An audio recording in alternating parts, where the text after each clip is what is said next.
10 steps ahead. TGBU talk, yeah, yeah. TGBU talk, yeah, yeah. TGBU talk, yeah, yeah. TGBU talk, yeah, yeah. All right, so get ready to laugh, because today we're diving into TGBU. I'm right there with you. Their stuff is comedy gold, and today we're going to break down why it works so well. What fascinates me about TGBU is how they can take those everyday situations, Yeah. the things we can all relate to, and then they twist them just enough to be hilarious. It's not just random silliness. There's like a real art to it. Totally. And we're talking about everything. The sketches, the characters, those lines you just can't get out of your head. We dug up a bunch of articles and fan comments about their most iconic moments, so get ready for some serious laughs. Their sketches just have this way of making you feel like you're in on the joke with them. Yeah. Like we're all part of some big inside joke. And speaking of inside jokes, let's talk about types of students in school. Remember how wild that one got? There's that bit where Naeem mispronounces Barack Obama's name. Barack Obama. Yes. It's so simple, yet it lands so perfectly.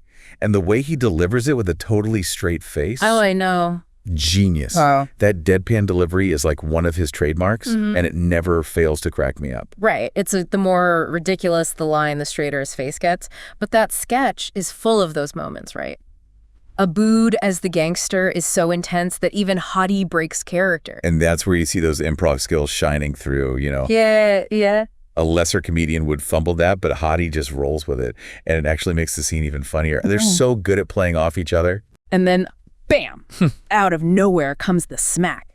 Classic physical comedy, totally unexpected, and I defy you to watch that without laughing out loud. That's the beauty of physical comedy done well. Yeah. It taps into something primal, something universal. We see someone take a tumble, and we just can't help but laugh. They don't just rely on slapstick, though, right? Think about the other characters in that sketch. The psycho, the badass, the teacher having a meltdown. It's like they took all the extreme personalities we remember from school and turned them into caricatures. Exactly. Caricatures that are both exaggerated and strangely familiar. And that's where their social commentary comes in. Even when it's disguised as like this over-the-top humor, they're holding up a mirror to all those schoolyard stereotypes we all recognize. Okay, get ready for this next one. Africans versus Asians. Now, before anyone starts getting worried, remember that TGBU thrives on taking stereotypes and turning them on their head.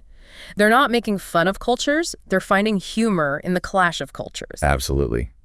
Satire can be a really powerful tool for social commentary, and they use it so skillfully here. Take, for example, the line, "By the rights of the ukulele." Oh, yes. It's completely absurd, yet it instantly became a catchphrase. By the rights of the ukulele. I mean, where did they even come up with that? It's so random, so out there that you just can't help but laugh. It's that unexpected juxtaposition of the mundane ukulele. Right. With the authoritative, by the rights. And it makes it so funny. It throws you off balance.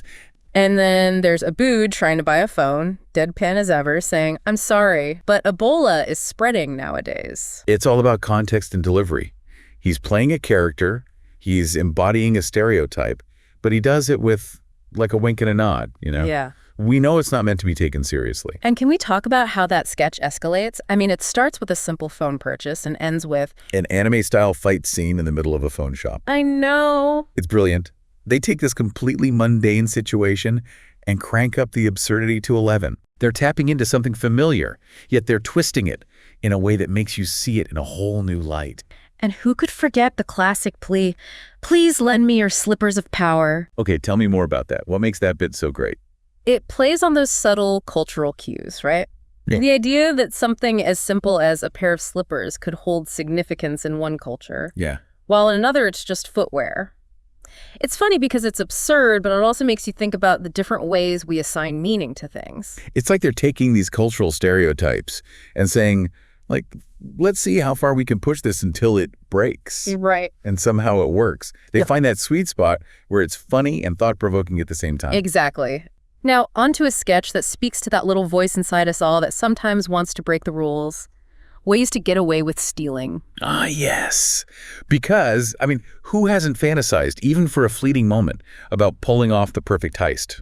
What TGBU does so well is take that universal desire and then just inject it with their own brand of absurdity. And they waste no time getting to the absurdity. They could have chosen any method to stop a robbery, but they went with MC Hammer, stop! Hammer time! It's the sheer randomness of it. You think you know where the joke is going, and then they hit you with MC Hammer.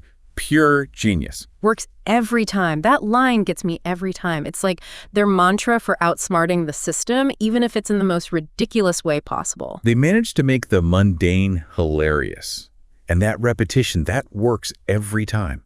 It becomes this hilarious affirmation like they've discovered the secret to life. But they're not just about catchphrases, right? Remember when Naeem uses Justin Bieber's Baby to scare off those robbers? Yeah. Come on. It's brilliant because it plays on our expectations of what's considered powerful or intimidating, right? You expect, like, a weapon, a threat, and instead, Justin Bieber. It's like they're saying, you thought this would be a typical robbery sketch. Think again. Exactly. They love to subvert expectations, and they do it masterfully. And let's not forget the Snickers parody in that sketch. Oh, yes. Classic. You're not you when you're hungry. Classic Snickers, right. But in the context of a robbery, comedy gold. It's that unexpected juxtaposition of the familiar with the absurd. They take something we've all seen a million times, that Snickers tagline, and they put it in a completely new context. And it works. But it's not all lighthearted fun and games. They also know how to push boundaries with their humor. Like that moment in Ways to Get Away with Stealing where Naeem takes a selfie with the robber. Talk about a commentary on our selfie-obsessed culture. It's funny because it's true. We become so focused on documenting our lives that we forget to actually live in the moment. And then, of course, there's the miscommunication scene, which takes a pretty dark turn. It's that unexpected twist that leaves you laughing uncomfortably, but you're still laughing. That's the thing with TGBU. They're not afraid to go there. They understand that humor can be found in the darkest of places, and sometimes a little bit of dark humor can be incredibly cathartic. Okay, time to venture into a place we all know and sometimes dread. The restaurant. Types of customers in restaurants is like a masterclass in capturing those relatable everyday annoyances and turning them into comedy gold. This sketch is particularly interesting because it highlights the power dynamics between customers and service workers. Yes. Often exaggerating those interactions to a hilarious degree. And no one embodies that exaggeration better than Hadi with his iconic, how much now? Oh, yeah. The way he delivers that line, the repetition, it's comedy gold. What's brilliant about that line is its simplicity. It's something we've all either said or heard, but the context and the delivery elevate it to something hilarious. For sure. And Aboud's portrayal of those entitled customers, the pompous rich guy, the obnoxious complainer, he nails it every time. It's like he's channeling every frustrating customer experience we've ever had, and he's doing it with a wink and a smile. And the physical comedy, don't even get me started. The cookie throw, the chicken to the face, it's pure slapstick genius. It's those moments of unexpected chaos that keep the audience on the edge of their seats. You never know what's going to happen next. And when Aboud deadpans, I can buy both your parents, I lose it every time. It's a line that perfectly encapsulates the entitlement and absurdity of the character. He's so over the top, so ridiculous that you can't help but laugh. Okay, before we dive into our final sketch, let's take a quick break to process all this comedic genius. We'll be back in a flash to explore the hilarious world of Stuff Students Do. And we're back, ready to explore another hilarious TGBU sketch, Stuff Students Do. Oh, yeah. It's like they were secretly filming us back in our school days, because this one is spot on. Totally. It's all about capturing those universal experiences, those little moments of boredom, distraction, and that fleeting freedom that anyone who's ever set foot in a classroom can relate to. Absolutely. Like that scene where Aboud and Hadi are engrossed in this completely made-up football game while pretending to pay attention to the teacher. Oh, classic. We've all been there. It's that classic student duality, trying to appear engaged while mentally checked out. And the way they use those subtle gestures and facial expressions to convey their disinterest, brilliant. And then there's Aboud, ever the master of comedic timing, with his perfectly timed, can I go to the toilet? Yes. It's such a simple line, but the delivery is everything. It's relatable because we've all been there, desperate for any excuse to escape the monotony of the classroom, even if it's just for a few minutes. Talk about an escape. Remember that 10 Steps Ahead scene? The teacher leaves the room, and it's like these kids morph into completely different people. Pure chaotic energy. It's hilarious. It's like they're exaggerating that feeling of liberation you get when the authority figure leaves the room, even for a moment.